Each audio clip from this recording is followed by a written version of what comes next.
네, 1월 7일 장 마감 후 방송을 시작하겠습니다. 오늘 나오신 분은 신한금융투자 황유현 팀장님. 안녕하세요. 네. 안녕하십니까. 아니 지난주에 그 우리 마지막 영상 찍고 제목을 갖다가 네. 흥분하지 마라, 흥분하지 마라, 흥분하지 마라. 우리 그렇게 잡았잖아. 그것도 본인이 그 이렇게 시장이 이렇게 변동성이 있다 그러면 안 된다 하면서 잡아오고 네. 보니까 이렇게 흥분해가지고 어디서 말 실수를 해가지고 3%에서 아, 네. 뭐야 연초부터 네, 그렇습니다. 네, 뭐 아실 분들은 아시겠지만 굉장히 반성한 한 주를 보냈고요. 네. 역시나 사람은 흥분하면 안 된다. 제가 그렇게 말씀드렸지만 이번 주 주식시장도 마찬가지였고 저도 그렇고 또 아직 멀었구나 하고 한 수 배우고 한 수라기보다는 많이 배우고 왔습니다. 네. 많이 배우고 왔고 역시 사람은 감정 조절을 잘해야 된다. 네. 그렇지. 특히 이게 라이브 같은 경우는 우리가 이렇게 하다 보면은 의도하지 않았던 네. 말들이 툭툭 튀어나오거든. 그러니까 본 의도와는 상관없이 맞습니다. 네. 표현이 좀 이상하게 될 수 있거든. 그래서 정말 라이브 할 때는 조심을 해야 되는데, 아이고, 하여튼. 그렇죠. 네. 예.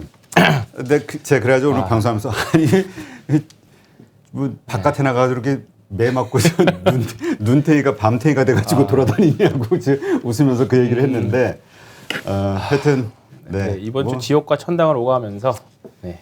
하여튼 스스로도 한 번 더 잘못 뉘우치고 예. 하여튼 그 뭐라 그럴까? 그 어쨌든 우리 파이로 머니톡에서 이렇게 처음 유튜브 방송 시작하면서 같이 이렇게 오랫동안 해오다 보니까 정이 들어서 그 뭐라 그럴까? 애를 그 물가에 내놓은 듯한 길가에 내놓은 그 부모의 마음. 네. 아이고 이것도 가서 어디 맞고 다니는 거 아닐까? 예. 그런 걱정을 했는데 하여튼 이제 앞으로 이제 조금 이번 기회를 삼아서 예, 잘 하시고 네. 또 방송 우리 구독자분들은 좀 이렇게 할 때는 그 응원의 저 격려의 글들 좀 이렇게 좀 해주세요. 와이프한테도 혼나고 네. 작가님들한테도 혼나고 네, 뭐 아주 연초를 아주 시원하게 시작을 했습니다. 네. 올해 이제 좋은 컨텐츠로 만회하는 방법밖에 없을 것 같아요. 네. 저 그러니까 더 열심히 밤잠을 덜 자면서 발굴하고. 그래서 이번 주 약간 좀 기분이 약간 이렇게 붕 떠 있는 상태로 좀 일주일을 보내고 있어요. 네, 어제 또 좋은 기회가 있어서 또 좋은 데도 나갔다 오고 또 그래서 지옥과 KBS 공중파 진출했다고. 네. 예. 아니, 그럴 그렇습니다. 때일수록 조심해야 돼. 네, 그렇습니다. 그래서 흥분을 하면 안 됩니다. 아, 역시나. 맞아요. 오늘도 또 말씀드릴 건데. 그래요. 자, 그럼 이제 오늘 네. 이제 시장 얘기 한번 해볼까요? 네.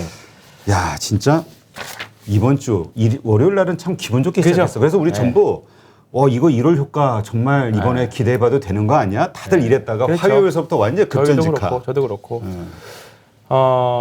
좀 쉽지 않은 한 주를 보냈죠. 그래서 저도 뭐 이번에는 현금 비중 확보에는 사실 조금 대응이 되신 분들도 있고 못 되신 분들도 있기는 한데 역시나 현금에 대한 중요성을 또 한 주 느끼실 한 주라고 생각을 합니다. 물론 현금이 있더라도 사실 어제 종가나 오늘 아침 매수가 쉽지는 않으셨을 거예요. 분명히 쉽지는 않았을 거고 그리고 월요일 날 화요일 어느 정도 조금 주가가 상승했을 때 매도하기도 사실 좀 쉽지는 않았을. 그러니까 좀 시장이 확실히 변동성도 심하고 어려웠을 시장인데 사실 이번 주는 목요일 그러니까 어제 발표했던 그 지표가 발표될 지표가 어느 정도 예상은 됐었던 거잖아요. 네, 뭐 금리 인상에 대한 속도라던가 그다음에 긴축에 대한 이야기들 그리고 테이퍼링은 뭐 이미 이게 나왔던 거고. 근데 생각보다 빠른 그러니까 결국은 주식시장은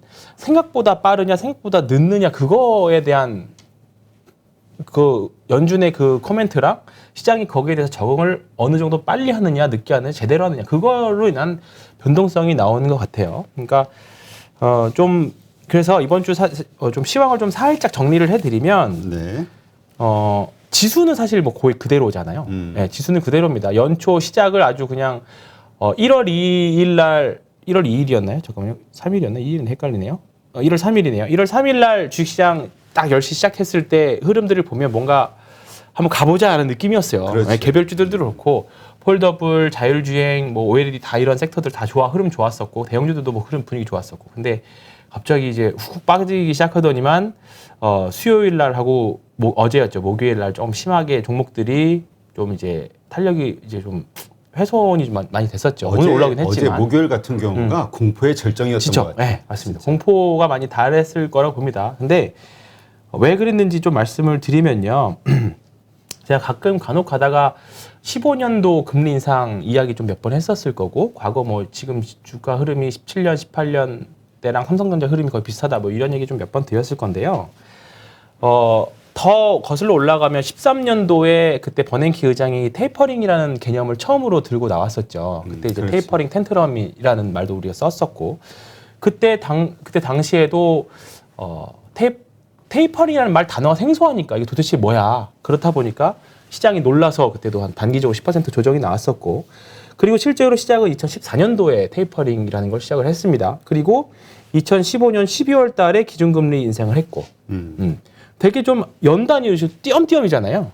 그리고 금리 인상이 15년 12월 하고 16년 12월 하고, 그다음에 17년 때까지 계속 인상을 했었죠. 기조를 했었죠. 그리고 대차대조표, 이번에 논란이 됐던 대차대조표 축소가 2017년 9월부터 시작을 했었어요. 금리를 어느 정도 올리고 나서. 근데 이번에도 마찬가지였던 거거든요. 테이퍼링하고 그렇지. 금리 인상하고 그다음에 대차대조표 축소하겠다. 이 논리였기 때문에 시장에서 긴축한다고 하니까 당연한 이 순서대로 가겠지 했는데, 그래서 과거 보면 14년부터 시작해서 19년 정도까지 대차대표 축소가 19년 7월까지 해가지고 마무리됐어요. 그러니까 실제로 한 5년에 걸쳐서 진행된 거죠. 근데 지금 보면 작년에 테이퍼링 시작해서 금리 인상 6월이었는데 3월로 땡긴다 그러고, 그렇지. 이번에 새롭게 등장한 게 대차대표 축소도 함께 하겠다라는 거잖아요. 그러니까 이게 생각보다 시장이 전혀 생각하지 못했던 그렇죠. 과격한 방식. 과격한 방식인 거죠. 그렇다 보니까 시장에서 놀란 거죠. 저는 이게 다라고 생각합니다. 그러니까 긴축의 3종 세트, 테이퍼링, 금리 인상, 대차대표 축소. 그러니까 축소라는 게 그냥 쉽게 말해서 연준이 가지고 있는 채권을 시장에다가 매도를 한다던가, 아니면 만기된 채권을 그냥 연장하지 않고 매도한다라는 거거든요. 그러니까 매도를 하게 되면 시장에 있는 자금을 연준이 가져가는 거잖아요. 그렇지. 네, 그러니까 예전에 우리 양적 완화할 때도 시장에 있는 채권들을 사면 연준이 시장에다 돈을 푸는 게 되는 거고, 이 지금은 반대가 되는 거죠. 그래서 이것도 이제 하나의 대차대조표 축소가 긴축의 하나의 방안으로 봤던 건데, 이거를 생각보다 압축해서 가려고 하니까 시장이 놀랐다. 이게 다라고 봅니다. 이게 다라고 봅니다. 네. 이거지. 놀랐다가 핵심. 놀랐다. 근데 이제 놀란 이유는 왜냐하면 이제 투자는 끝이다. 그렇죠. 이거 이 생각 그렇죠. 때문에 네. 그런 거죠. 그렇게 된 거죠. 네. 근데 문제는 그냥 이게 한번 놀란 걸로 하고 악재 소멸. 그러니까 이 다 나왔으니까 네. 이걸로 갈 것이냐. 그렇죠. 아니면 정말 앞으로 더 어려워질 시장에서 거냐. 걱정하던 대로 이제는 다 팔아야 될 때 해가지고 이제 막 본격적으로 모두 위험 자산이 됐던 이 자산의 팔다. 매각이 되는 이런 상황이 펼쳐질 것이냐. 그렇죠. 이게 이제 문제죠. 근데 이제 그래서 이런 것들 때문에 이제 현금을 가지고 있으면 좋을 거라고 말씀드렸던 건데, 사실 아까도 서두에 말씀드렸지만 현금이 있다고 한들, 현금 100% 있다고 한들 못 사, 이거 위험해서. 어제는 분명히 못 샀을 샀어요. 자리입니다. 네. 어제는 못 샀을 자리고, 어제 그나마 제가 조금 추천을 드렸던 게 SOL 같은 거 추천드렸었어요. SOL 같은 거. 근데 오늘 좀 많이 올라서 뭐 단기로 하시는 분들은 좀 팔았는데, 오늘 제가 읽었던 리포트 중에 가장 저랑 뭐 의견은 다르겠지만 저랑 제 생각이랑 같았던 건 뭐냐면, 이거는 이제 KTV의 리포트인데요. 조정폭 확대에 빌미로 작용했을 뿐이다. 이번 이슈는. 그게 딱 제 생각이랑 똑같습니다. 그러니까 우리가 과거 생각해 봤을 때, 과거에는, 그러니까 지금 나왔던 게 뭐냐면 과거와 지금의 상황은 굉장히 다르다라는 내용이거든요. 그러니까 대차대조표의 밸런스도 엄청 크고, 해마다 만약에 대차대조표 축소를 해야 됐을 때, 나와야 되는 채권의 양도, 연준이 가져가야 할 현금의 양도 과거 대비 2배 수준이고, 유동성이 급격하게 축소가 되면 시장이 급격하게 어려워지지 않을까에 대한 고민인 건데, 근데 과거 사례를 쭉 돌려봤으면 이게 조정폭이 나오면 이렇게 올라갔다가 산을 만들고 이렇게 내려오는 케이스가 있었느냐라는 거죠. 그러니까 근데 요 올라가는 케이스에도 분명히 여기 잔파동들이 있을 거고, 내려오는 케이스에도 잔파동들이 있을 거고, 그런 거죠. 그래서 지금의 조정은 말 그대로 그냥 조정일 뿐이라고 생각을 합니다. 그러면 금리 인상이라는 네. 이슈가 분명히 시장에 나오기 시작했을 때 네. 성장주는 팔아야 된다. 네. 더 이상 오를 수 없다. 특히 성장주 중에서도 빅테크 기업들 말고 네. 왜 우리 소위 뭐 메타버스가 됐든 뭐 이런 테마주도 있잖아요. 네. 바이오주 미국에서도. 네. 그러니까 실제로 주가 밸류는 높지만 지금 돈을 못 벌고 네. 있는 기업들 네. 기대감만 있는 네. 이런 걸 전부 팔아야 되는 네. 거 아니야라고 네. 생각을 그렇죠. 했었단 말이에요. 그게 이것은 가장 시각이 계속 이어지는 거예요? 아니면 악재 소멸과 함께 이것도 그냥 괜찮을 거라고 보는 거예요? 근데 이거 정확히 뭐 데이터로 제가 말씀드리진 못하겠지만 오늘 한국 시장도 보면 마찬가지로 아시겠지만 그렇다고 성장주가 완전히 박살이 났느냐 전혀 그렇다고 생각하지 않습니다. 전혀. 저는 여전히 성장주는 섹터별로는 분명히 올해 더 차별화될 수 있을 거라고 보는데 그래서 섹터별로 성장할 수 있는 섹터들 그러니까 제가 작년에 말씀드렸던 오늘 그래도 다행히 올라올 때 좀 강하게 올라왔던 게 OLED라던가 덕산 테코피아 같은 OLED 섹터 그다음에 자율주행 그다음에 카메라로 대표되는 자율주행 그리고 폴더블 폰 뭐 이런 쪽 섹터는 관련 부품 주식들은 오늘도 어제 하락폭 대비 만족할 만큼 올라오진 못했지만 여전히 좀 강한 모습들을 좀 보여줬거든요. 시장 상승폭만큼 그래도 기대했던 것만큼 반등이 나왔어요. 그러니까 이런 것들은 분명히 살아 있다라는 거고 그리고 저는 이거는 제 개인적인 경험이고 통계에 따라서 과거의 주도주, 그러니까 일정 기간의 주도주가 이번에 주도주가 될 수 있느냐에 대해서는 저는 여전히 물음표를 갖고 있을 뿐입니다. 그러니까 굳이 안 좋다 좋다를 떠나서 굳이 내가 아는 확실하게 이쪽이 더 성장 여지가 있는데 굳이 여기서 얼마큼 더 먹느냐 선택과 집중의 관점에서는 저는 좀 작년에 올랐던 섹터들을 좀 조심하자라는 걸 말씀드렸던 거죠. 그러니까 이제 작년에 주도주라고 하면 이제 2차 전지 소재주 네. 섹터. 네. 아유, 뭘? 그렇습니다.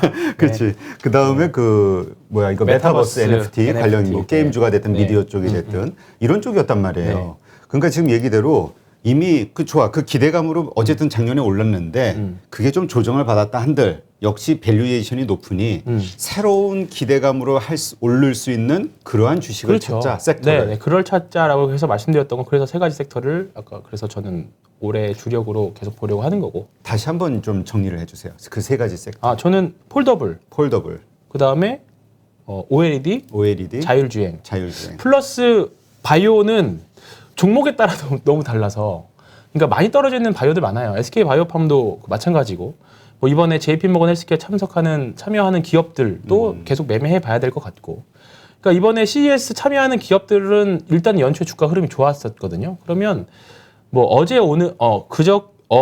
어제랑 그제가 좀 시장 영향이 빠져서 어제 뭐 다 밀렸으니까 그렇죠. 그렇다 치더라도 좀 다음 주부터 종목이 좀 시장이 좀 안정화된다라고 봤을 때 시장 주도주로 갈 수 있는 섹터들은 지금 말씀드렸던 섹터들에서 나오지 않겠느냐. 그리고 단기적으로는 이제 1월 달에 JP모건 헬스케어 있고 또 4월 달에 또 아마케 있고 이제 계속적으로 나오거든요. 그리고 요즘에 제약바이오 회사들 보면 계속 좋은 공시들이 나오고 있어요. 임상, 성상 돌입했다 뭐 이런 기사들 나오고 있기 때문에 이제 그런 거에 대한 효과를 분명히 좀 볼 수 있을 거라고 보는 거죠. 그리고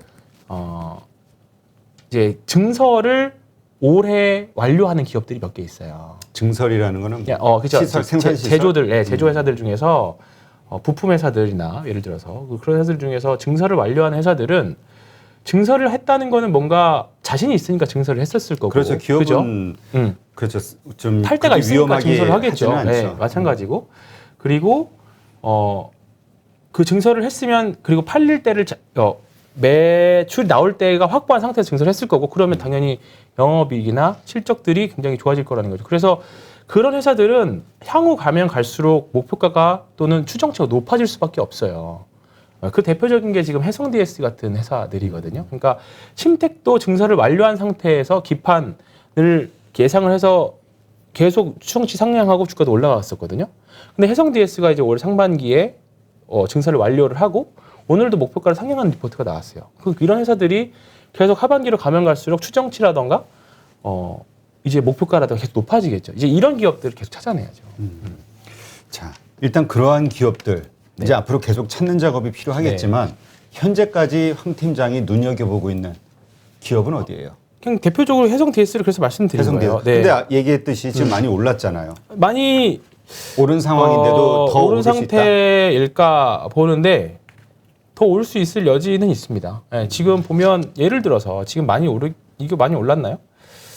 바닥 대비해서 뭐 한 2만 원 정도에서 하면 뭐 2배 반 오르긴 했는데 뭐 여기 5만 3천 원 넘어가면 이제 신고가잖아요. 50 역사적인 신고가. 그렇죠. 말씀하셨던 대로 역사적인 신고가는 뭐 어디가 끝인지 모르는 거고 오늘 나왔던 목표가는 7만 5천 원까지도 나왔어요. 그래요? 네, 7만 5천 원 목표가도 나왔습니다. 근데 그게 애널리스트가 뭐 허무맹랑하게 추정한 건 아니고 올해 예상되는 발생되는 영업이익이나 추정치들을 보고 한 거기 때문에 지금 시가총액이 한 8.6조인데 아니 8,600억인데 뭐 11조까지는 충분히 볼 수 있지 않겠느냐. 저도 그냥 그게 동의하는 거고 올해 자동차용 반도체 리드 프레임하고 그다음에 반도체 기판 같이 하는 회사거든요. 리드 프레임이 좀 더 매출이 많고. 그러니까 이런 종목들 만약에 지금 너무 비싸서 못 사겠다라고 하시면 이 종목이 52주 신고가가 갈 수도 있는 거잖아요. 뭐 거기에 대해서는 개인 투자자의 성향일 수도 있어요. 개인 투자자의 성향일 수도 있어요. 그러니까 쌀 때 사서 기다려서 신고가를 가기를 원하거나 아니면 확실하게 신고가 돌파를 할 때 따라 붙어서 사던가 그 차이거든요. 그러니까 제가 LG노텍을 또 예를 들 수밖에 없는 게 이것도 마찬가지였거든요. 그러니까 여기도 이만큼 올라왔을 때 여기 돌파를 했을 때 이 자리에서 이 자리인 거죠. 이 자리 예를 들어서 25만 원 정도 여기도 많이 올랐는데 어떻게 따라붙어 해서 못 산 분들이라면 계속 못 살 수밖에 없어요. 네, 이렇게 될 수 없습니다. 그러니까 이런 흐름을 나름대로 기대를 하고 있는 거고 혹시나 또 제가 생각했던 흐름과는 또 다르게 움직이면 또 거기에 맞춰서 대응을 해야 되니까 그렇게 해서 뭐 추천 뭐 매수 추천 뭐 매도 추천 그런 개념을 떠나서 한번 지켜보시는 것도 전 좋을 거라는 회사라고 생각합니다. 네. 아까 그 LG노텍의 어떤 그래프처럼 쭉 네. 상승해 줄 걸 기대하고 이제 샀단 말이에요. 네. 그런데 그러지 않은 모습을 보여. 내가 산 가격에서 마이너스로 밀려. 네. 그러면 손절을 그냥 바로 치고 나오는 게 나아요? 아니면 그럼에도 언젠가는 오를 것이기 때문에 그냥 기다리는 게 나아요? 근데 그 매도를 할 때 내가 샀었을 이유 산 이유가 훼손되지 않았으면 그리고 시장의 영향으로 빠졌다라고 판단이 되면 버틸 수밖에 없죠. 네, 그러니까 과연 얘네들이 올해 나올 수 있는 이익 추정치가 훼손이 됐느냐? 근데 주가 시장이 밀리고 같이 밀렸어 어제처럼. 그러면 보유하는 거죠. 그리고 거래량 없이 그냥 밀렸어. 그러면 그냥 단순 그냥 쉬는 거 정도로 볼 수 있는 거죠. 어제도 보면 주가가 급락하긴 했습니다만 거래량이 엄청 많이 나오지 않았거든요. 뭔가 여기 음봉이 한번 이 정도 솟았으면 조금 리스크 관리를 했었을 수도 있어요. 팔려갔다 다시 사던지 간에. 근데 어제 사실 많이도 아니고 한 3% 밀리긴 했지만 어제 차트까지만 놓고 보면 굉장히 좀 무서운 차트거든요. 그렇죠. 네, 왜냐면 이거. 저 지지선 밑으로 그렇죠. 가면 그렇죠. 확 쏟아지니까. 그렇지. 확 근데 밀리니까. 어제는 뭐 사실 시장 영향이 굉장히 강했던 날이고 어제 종합적으로 환율이라던가 그다음에 파생 포지션이라던가 여러 가지 봤을 때 어제 분명히 좀 약간 시장 영향이 굉장히 크겠다라는 생각이 있어서 그냥 가지고 계셨던 분들은 굉장히 전화를 많이 받았죠. 근데 그냥 한번 버텨보시죠 했는데 때마침 오늘 리포트가 나오면서 오늘 상승이 좀 많이 나왔는데 이런 종목들은 신고가를 기대하고 가보는 거죠. 만약에 여기 전고점에도 여기 맞고 내려온다. 그러면 그때 상황의 흐름에 맞춰서 대응을 하는 거고. 그러면 사실 이 해성 DS 네. 이것만이 아니라 사실 이제 많은 그러니까 지난 3일간 엄청나게 가지고 있는 주식들이 다 빠졌단 말이에요. 특히 성장주 쪽, 네. 중소형주 가지고 있는 분들 네. 이런 분들은 정말 기겁할 정도로 빠졌는데 사실 어제 같이 더 막 그 떨어지는 칼날 같은 때 그때 못 샀을 것이고 그렇죠. 그다음에 또 우리 황 팀장님도 그렇지만 많은 분들이 얘기하실 때 바닥을 확인하고 올라오는 시점에서 사라 그러잖아요. 네, 그 돌파. 네. 그러면 이제 기다렸다가 월요일이나 화요일 날 이렇게 반등이 되면 그때 사야지라고 또 생각하는 분들이 있는데 네. 근데 또 한편으로는 그러다가 또 물리는 거 아닐까? 그렇죠. 이런 그렇죠. 생각이 네, 든단 말이에요. 그러니까 이게 어려운 거야. 그래서 일반적으로 가장 접근할 수 있는 방법 그리고 제가 여기서 해드릴 수 있는 방법은 분할 매수밖에 없습니다. 분할 이거는 뭐 만고불변의 진리고 분할 매수, 분할 매도밖에 없어요. 신고가가 가는 종목도 사실 끝이 어딘지 모르니까 분할 매도하는 거잖아요.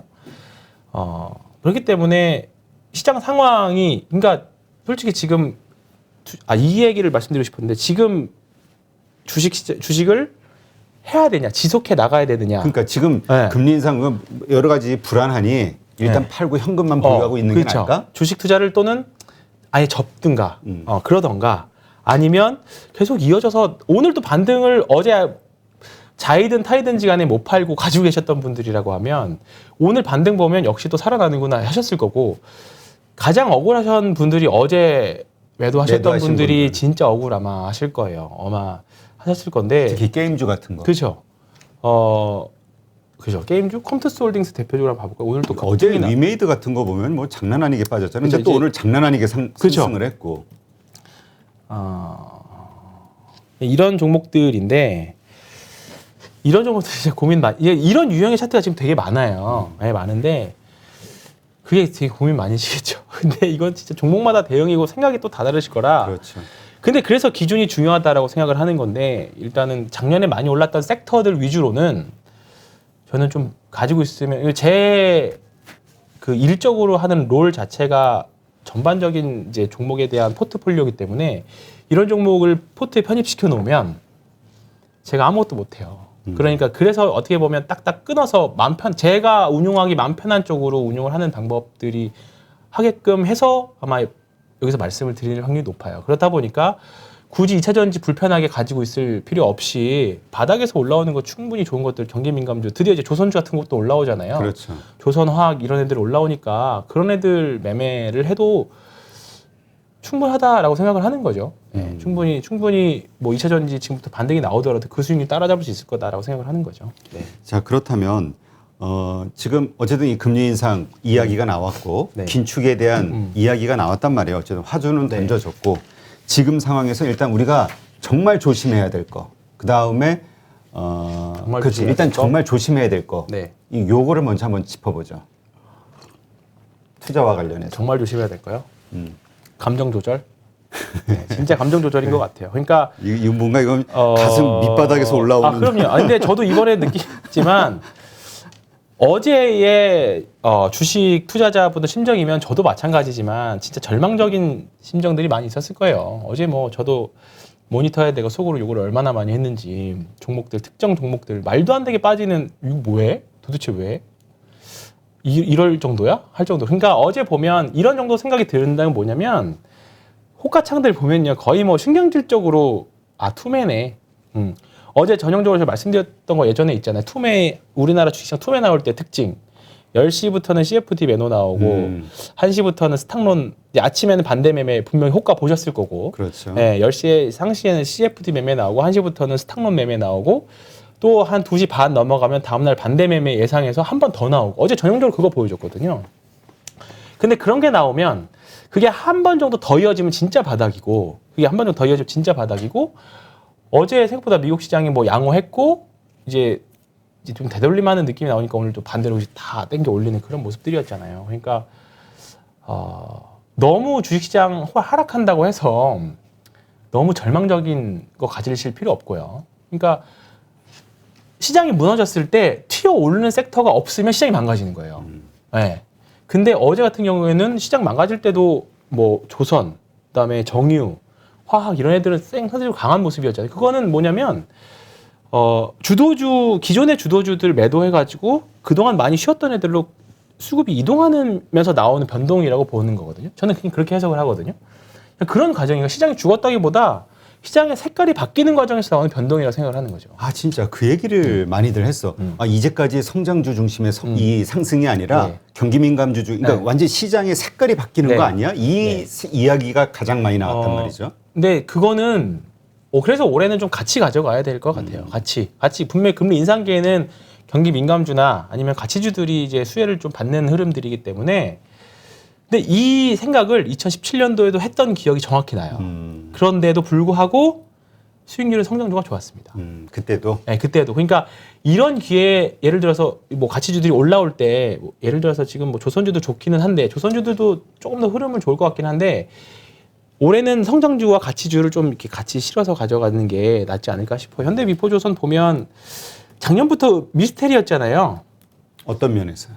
수주가 그렇게 좋은데 왜 안 올라? 아 조선주들. 네, 조선주들. 그러니까 오늘도 보면 다른 주식이 세니까 상대적으로 상승폭이 좀 덜했던 부분들인데, 근데 얘네들이 이제 다른 주식들 약할 때 혼자서 무슨 다른 나라 주식처럼 이렇게 올라왔다는 거죠. 그러니까 이런 주식들은 이제부터 봐도 전혀 늦지 않았다라고 생각하는 거죠. 네. 지금부터 봐도. 네. 일단 그 거래량도 저항선은 많이 다 나왔고. 돌파가 됐네요. 그거 나왔고, 근데 저는 돌파할 때 거래량 실렸잖아요. 이거는 장기 저항 물량들을 다 흡수한 거죠. 네, 그러니까 이거는 긍정적으로 봐도 되는 건데 만약에 성장주가 오늘처럼 성장주 그동안 밀렸던 성장주가 셀 경우는 또 가치주는 또 하락을 보일 거예요. 근데 오늘은 성장주들이 좋았잖아요. 네, 그러니까 오늘 가치주들이 좀 상대적으로 약한 모습 보여요. 그러니까 이제 다음 주 성장주가 가냐, 경기 민감주가 네. 가냐 이거에 그건 아마 따라서 매크로적인 환경, 미국 시장 영향, 그 전반적인 우리나라 특징상 계속 이게 수위 왔다 갔다 잡아먹을 겁니다. 그러나 그럼에도 금리 인상이라는 화두가 있음에도 2007년도에 17년의 경험을 보더라도 성장주가 훨씬 나을 것이다.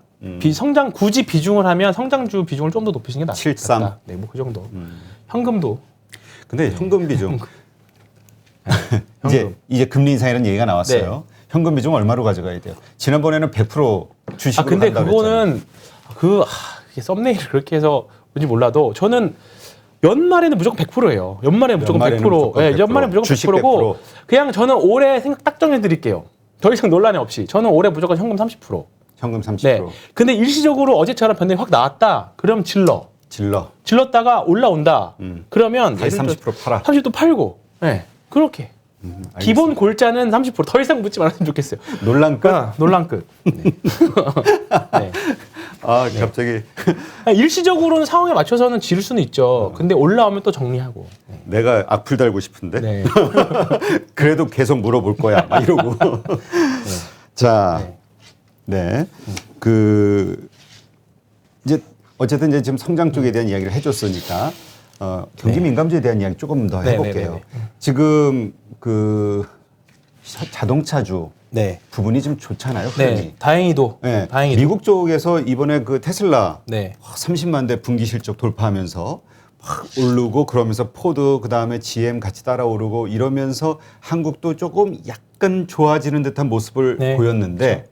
지금 사실 어떤 그런 실적보다는 정의선 회장의 현대모비스 네. 그 지주회사 지분 이슈 네. 이게 더 큰 어떤 뭐 그래서 이유를 내는 것 그런지는 몰라도 현대모비스가 어제 좀 많이 올랐죠. 많이 올랐고 기아도 흐름이 뭐 이제 자동차 업종은 살아나면서 많이 올랐고 드디어 이제 드디어 기다리던 이게 나왔죠. 저항선 돌파?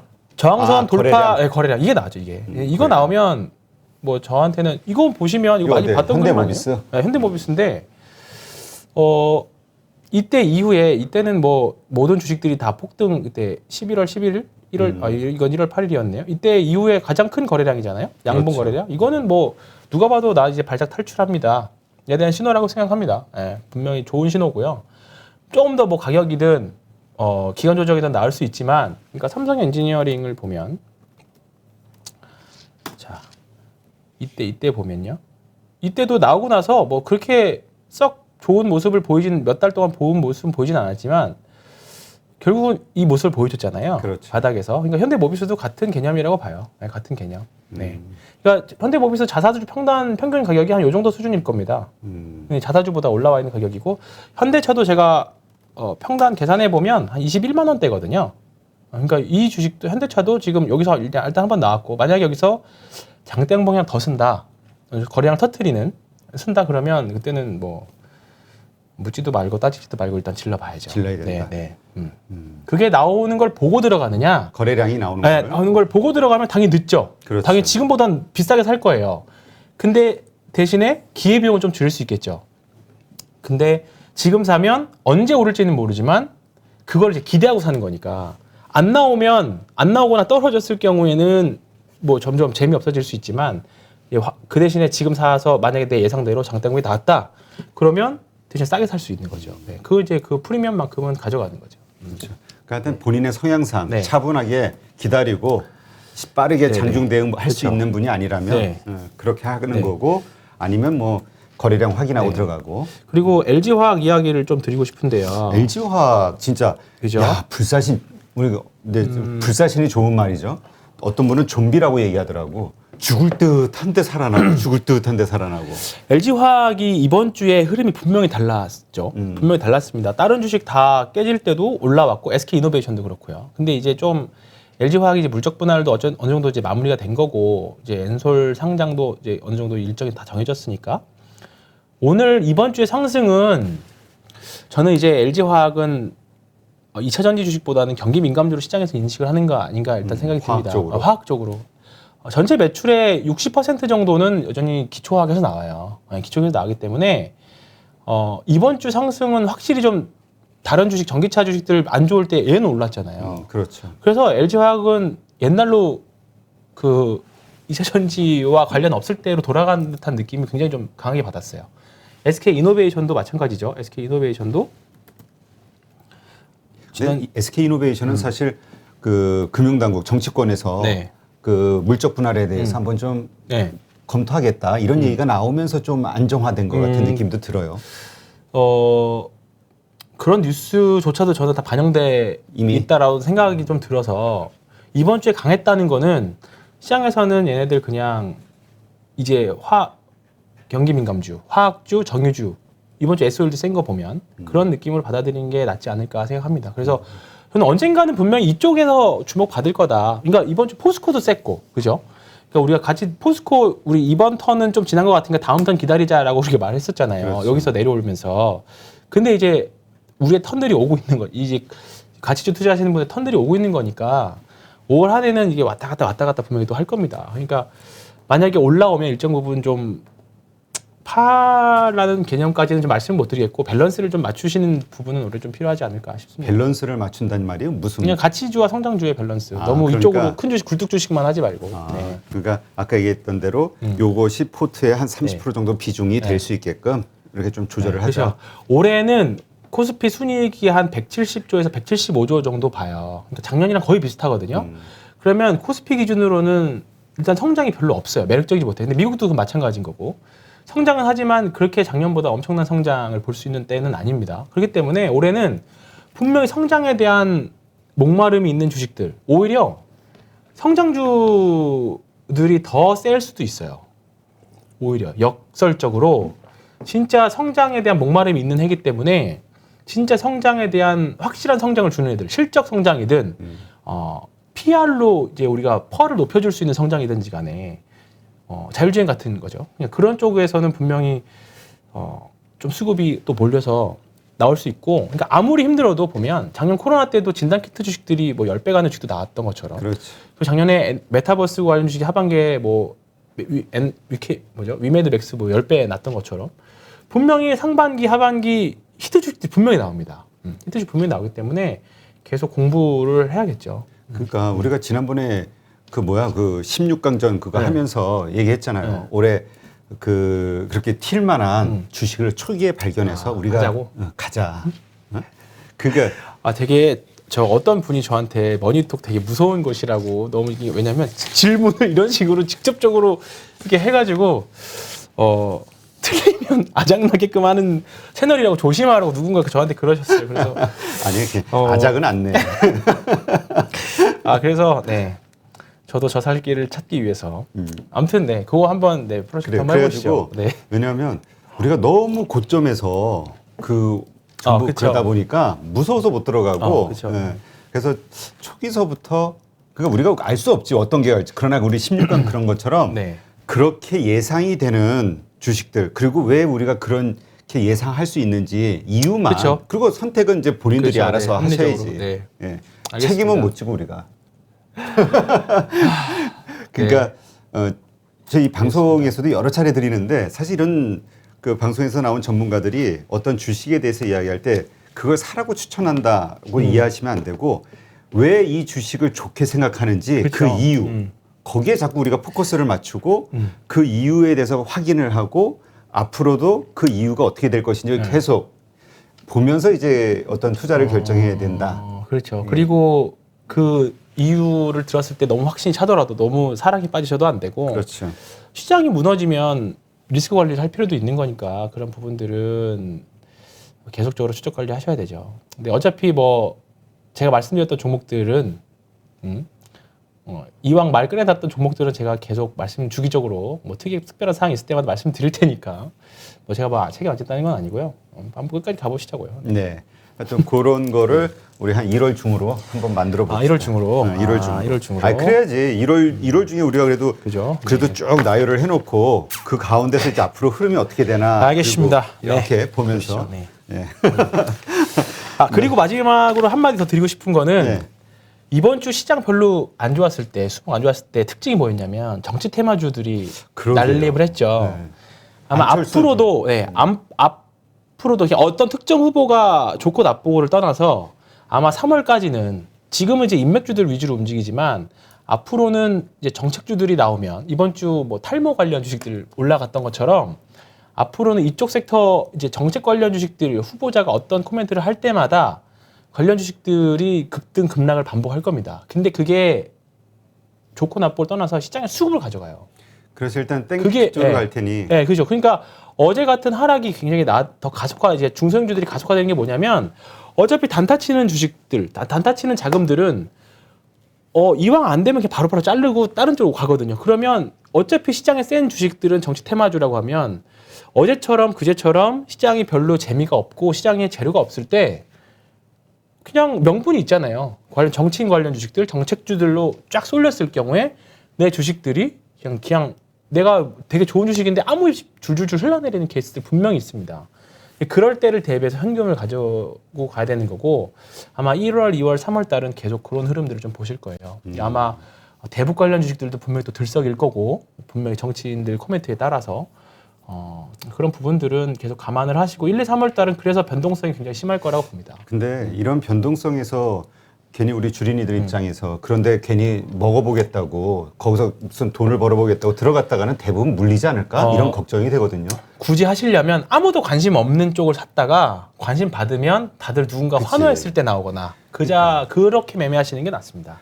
그러니까 자꾸 추격 매수하는 것보다 추격 매수는 그렇게 해서 정말 벌 수도 힘들고. 있겠지만 일단은 근데 네. 글쎄 이건 뭐 저 개인적인 성향이긴 한데 그냥 화상 안 입으려면 불장난하는 곳에 안 가야 된다. 왜냐하면 이게 정치인 테마주가 그날 장중에는 좋아요. 하다가 정치인 테마주들 코멘트를 이제 밤에도 많이 하잖아요. 그렇죠. 밤에 한마디 잘못 뒤집어가지고 다음날 그냥 하한가로 꽂히는 케이스도 굉장히 많이 봤거든요. 그러니까 이게 정치인 테마주, 정치 이런 테마주를 하면 뭐 예를 들어서 뭐 다른 주식시장의 테마주들을 하는 거는 그래도 그 간밤에 바뀔 일이 크게 없다고요. 근데 정치인 테마주는 한마디로 바뀌기 때문에 말 한마디로 바뀌기 때문에 하게 되면 밤새 내내 내 이념과 원래 내 정치 신념과 상관없이 기조가 굉장히 많이 왔다 갔다 해요.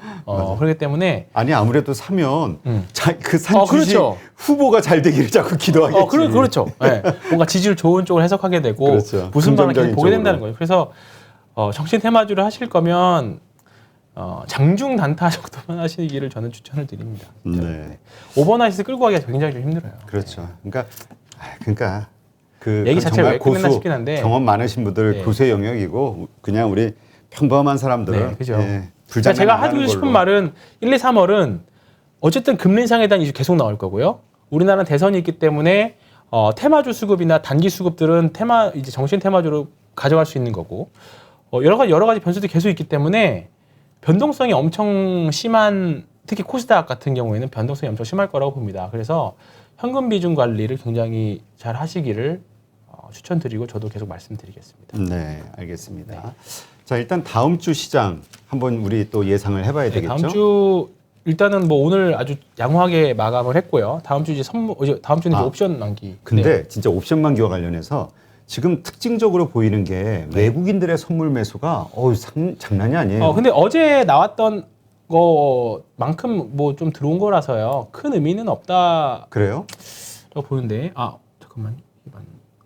어제도 상당히 많이 샀던 것 같아요. 어제 말고 그저께 매도했다가 어제 중립이었고 오늘 조금 많이 아까 1조 정도까지 샀다가 좀 이제 막판에 좀 줄였는데 아마 다음 주 월요일은 오늘 많이 올랐던 거 대비해서 막판에 줄였기 때문에 다음 주 월요일 아침 조금 쉽진 않을 거예요. 근데 다음 주는 변동성 줄을 거라고 보고요.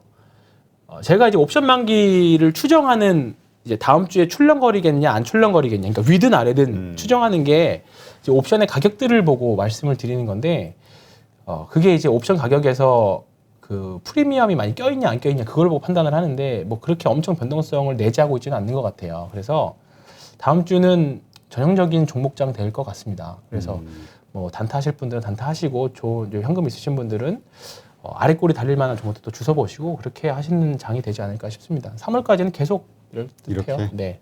그렇다면 지금 3월까지 아까도 얘기했지만 주도 섹터 네. 뭐 얘기하신 좀 좋을 거라고 보는 그 폴더블 쪽하고 그 다음에 그 뭐였죠? 그 자율주행하고 자율주행. 또 하나가 뭐였죠? 폴더블 자율주행. 또 갑자기 생각이 안 나네요.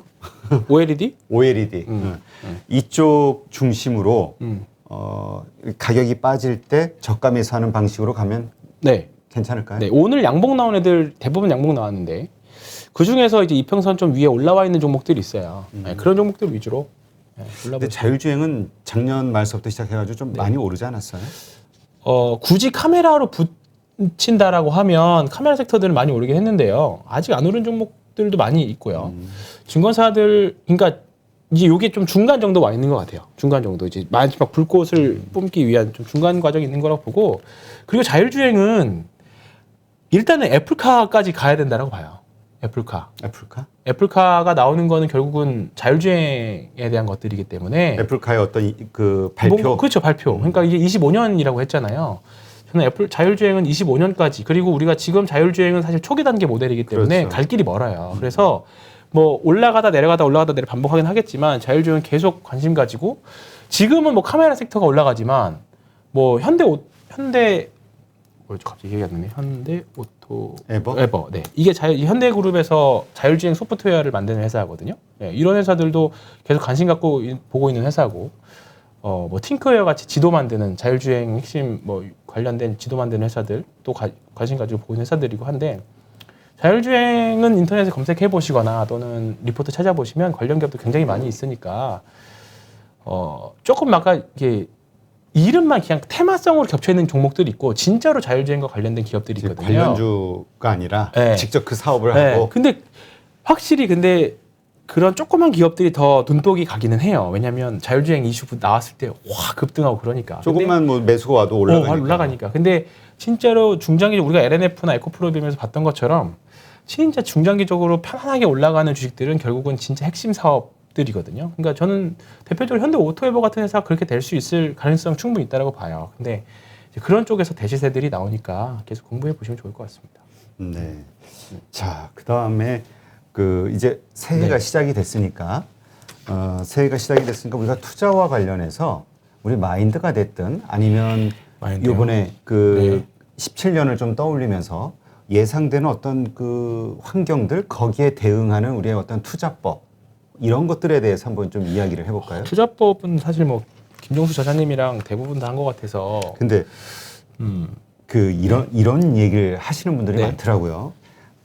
김종수 저자님이 김종수 저자님 우리 뭐 알지만은 이게 정말 순수하신 분이잖아요. 그러다 보니까 그 방송을 이렇게 준비하면은 그냥 종목을 본인이 막 여러 날을 해가지고 준비를 해가지고 오시는 거야. 그러면은 그래서 이제 나갔단 말이죠. 근데 이런 걱정들을 많이 하시더라고. 이거 세력이 알면 오히려 이거 개미들이 다 들어가서 당하는 거 아니냐. 이런 걱정을 하시는 분도 있고, 어떤 분들은 너무 좋다. 그러니까 공부하는 것도 좋고 그렇죠. 실질적으로 해보니까 또 도움이 되더라. 이런 얘기 하시는 분도 있고. 어떻게 보세요? 그래서 저도 사실 그 부분에 대해서도 많이 당하기도 했었고 많이 벌기도 했었고 그랬죠. 그러니까 그래서 제가 작년부터 계속 해왔던 게 뭐냐면, 그러니까 저랑 이제 친한 친구들 이 기회를 삼아서 제 이제 교보제가 됐던 제 친구들한테 굉장히 좀 이렇게 미안함을 표시하고 싶은데, 이제 제 친구들도 저랑 같이 이제 울고 웃고를 많이 했었어요. 이제 워낙에 저는 사실 대학생 때부터 주식 투자를 했었으니까. 근데 결국 새해 돌이켜 생각해 보면 분명히 보면 이제 차트 보면 저도 이거는 뭐 주포가 있다 이제 그 정도까지는 저도 이제 판단을 할 수 있는데, 결국은 근본 있는 주식을 하면 확실히 손실 볼 확률은 줄어듭니다. 근본이 있다는 건 차트도 여러 가지로 좋지만 펀더멘탈. 그러니까 그거 뭐냐면 그냥 쉽게 리포트가 나오는 기업이냐 아니냐 그냥 그 정도로만 판단해도 될 것 같아요. 리포트가 나오느냐 안 나오느냐. 리서치에서 관심을 가질 정도의. 그렇죠. 리서치에서 그러니까 증권사 한 군데라도 리서치에서 관심을 갖는다는 거는 이게 실적이 됐든지 간에 실제로 하는 사업 모델이든지 간에 실체가 있는 회사가 되니까 뭔가 관심을 갖고 리포트를 쓰겠죠. 그래서 저는 그냥 그거를 그냥 근본이 있느냐 없느냐 그걸로 판단해요. 근본 있는. 왜냐하면 제가 과거 느껴 생각해 보면 그러니까 우리가 소위 말하는 잡주들을 잘 매매를 하면 어떤 뭐 이렇게 묻는다라는 표현 하잖아요. 이거 무슨 어떤 테마 묻었어라고 해서 갑자기 막 그렇죠. 갑자기 상한가 가고 이럴 수 있어요. 근데 그럴 수 있는데 그런 주식으로 대박을 내는 케이스가 있긴 있어요. 저도 4년 전인가 딱 상한가 3번 딱 찍어가지고 100% 먹은 적 있었거든요. 꽤 많은 투자 금액을 해서 그래서 그때 제 기분이 뭐였냐면 이제 다 됐어 이제 세력주 끝났어. 세력주 이제 뭐 다 정복했어 정확히 찍었어 했는데 그 연말에 그대로 다 반납했죠. 예. 똑같은 패턴으로 똑같은 똑같이 패턴 했는데 그대로 반납했습니다. 예. 그러니까 근데 그 생각해 보면 그 주식도 정말 소위 말하는 잡주였거든요. 근데 이제 먹을 땐 먹을 수 있는데 그 리스크 너무 큰 거죠. 그러니까 소위 말하는 근본 있는 주식들 해도 예를 들어서 심택 같은 거 보면 뭐 이렇게 이것도 리포트에서 엄청나게 관심 갖고 나온 주식이잖아요. 그렇죠. 기판의 대표 주식이기도 많이 하고, 들어본 네. 회사니까. 그죠. 코리아 서키트 이런 것도 마찬가지고. 근데 증권사에서 나온 리포트 이거 보면 이것도 봐보세요. 이것도 보면 바닥에서 10,000원에 벌써 따블났어요. 석 달 만에. 그죠? 이런 거 근본 있는 주식 이런 거 충분히 해도 여기 이런 종목들 중에서 김종수 소장님이 그 말씀하셨던 종목이 겹치는 종목 이런 거 해만 해도 충분히 된다는 충분히 된다는 거죠. 그러니까 우리가 너무 중소형주 막 이런 그 잡주의 매력에 너무 빠지실 필요 없다. 네. 이런 거에도 충분하다. 우리가 뭐 이렇게 경험하게 된 그 타임, 그 순간에 알게 된 정보 이걸 가지고 전체를 판단하고 하시는 분들이 있단 말이에요. 예를 들면은 김종수 소장님 같은 경우 그런 어떤 여러 가지 기준을 얘기하시지만 본인의 기준은 또 하나 단순한 게 있거든. 그냥 생각에 의해서 10%면 무조건 네. 익절. 차라리 그게 낫죠. 그렇지. 네. 그러니까는 그러한 의도로 이렇게 그러니까 100% 따라 하려면은 이분의 100% 따라야 100%를 되는데. 따라 해야 되는데 마음에 드는 한 5, 60% 혹은 7, 80%만 네. 하고. 따라 하면서 좋은 하고 결과를 이제 얻게 돼요. 올라가면 이제 내 생각을 하죠. 왜 10% 먹고 팔아 더 갈 것 같은데. 그렇지. 이거 네. 더 가는데. 거의 감정이 실리기 시작하면 그렇죠. 그래서 흥분하지 마라. 올해 정해주세요. 근본 있는 주식을 하자. 흥분하지 마라. 그렇죠. 썸네일. 그럴까요? 네. 오늘 이 썸네일 제목은 이거 제 개인적인 올해 모토기도 해요. 근본 손님한테 있는 더 주식을 이상 수익률 욕심에 이게 저도 왜냐면 수익률 단기간 내드리면 당연히 저도 좋고 손님도 기분이 좋으니까 칭찬받고 좋으니까 예전에는 이런 주식도 많이 말씀드렸어요. 근데 결국 계좌를 막으시는 건 그런 주식들이었어요. 그렇지. 그래서 올해 제 모토는 뭐냐면 근본 있는 주식만 추천하자. 근본 있는 주식만 하자. 네. 알겠습니다. 오늘 마음에 드십니까? 근본 네. 있는 네. 근본 있는 주식을 하자. 좋아요. 그냥 한번 해보지 뭐. 그리고 이제 결과를 보면 알겠지. 네. 이 방송을 보시는 분들이 이거 마음에 들어 잘 했어. 그러면 저는 근본 내가 있는 주식을 하자. 다음 주 네. 저 금요일 날 네. 칭찬을 해드리고 네, 알겠습니다. 그러지 않으면 이제 환가 왔어요. 네, 그렇게 되는 거죠. 네. 하여튼 어려운 한 주 보내셨는데 네, 방송 올해 보시는 분들도 그렇고 참 힘들었습니다. 이번 네. 주 아주 익사이팅하게 시작을 해가지고 제가 또 올해 그렇죠. 우리 흥분할 것 황 같아요. 팀장은 또 네. 여러 가지 일들이 복잡하게. 네. 네. 하여튼 이게 어떻게 보면 타산지석이 돼서 네, 올 그렇게 한 해 거라고 생각합니다. 네. 진짜 어쩌면 지금 얘기했던 대로 근본 있는 주식에 매달릴 수밖에 없는 네. 또 마음 자세를 줬을 네. 수도 있는 그렇죠, 거예요. 맞습니다. 네. 이게. 그러면서 또 나중에 이상한 주식 또 얘기하는 거 아닐까 모르겠어. 한 3월 달쯤 해가지고. 아닙니다. 그렇지 않습니다. 그럴 때 내가 딱 네. 한마디 던질게. 흥분하지 마라. 근본. 근본. 올해 저의 테마는 개인적인 저의 테마는 근본입니다. 네. 네. 하여튼 방송 보시는 분들도 그 일희일비하지 마시고요. 네. 투자는 네. 이런 경우가 많아요. 제 주변에서도 우리 작가들도 그런 얘기를 좀 나눴는데 뭘 샀는데 막 뭐 20% 가고 그렇죠. 상한가 가고 막 이런 얘기해. 그리고 한 2, 3일 있다 다시 포기해가지고 다시 할 원점이라고. 걸. 그렇죠. 그래서 결국은 우리가 내가 이 주식시장을 떠날 때 계좌를 정리할 때 플러스냐 마이너스냐가 중요하지 내가 오늘 얼마를 벌었고 얼마를 잃었고 이거는 네. 그죠. 그렇죠. 기분은 좋겠으나 경자 만날 때까지는 응? 경자를 만날 때까지는 아세요? 경자? 응? 경자. 경자 모르세요? 경자? 몰라요. 나 경제라고 하는 줄 알고 경자. 모르겠어. 경자 있을지 없을지 모르는 미래 제 여자친구. 경자. 경제적 자유. 경자. 네. 그 경자를 만날 때까지는 달려야죠. 네. 그래요. 경제적 자유를 얻을 때까지는. 네. 하여튼 한 주 고생 많으셨고요. 예, 다음 주 정말 스터디 많이 해오셔서 부담을 팍팍 줘야지. 알겠습니다. 네, 오늘 방송 보신 분들 일단 피곤한 한 주 정말 보내셨을 네. 것 같고요. 심력을 많이 소모한 한 주가 그죠. 아니었을까 그러실 싶어요. 겁니다. 네. 주말 편안하게 보내시고요. 월요일 날 또 뵙도록 하겠습니다. 네, 오늘도 고생 많으셨습니다. 네.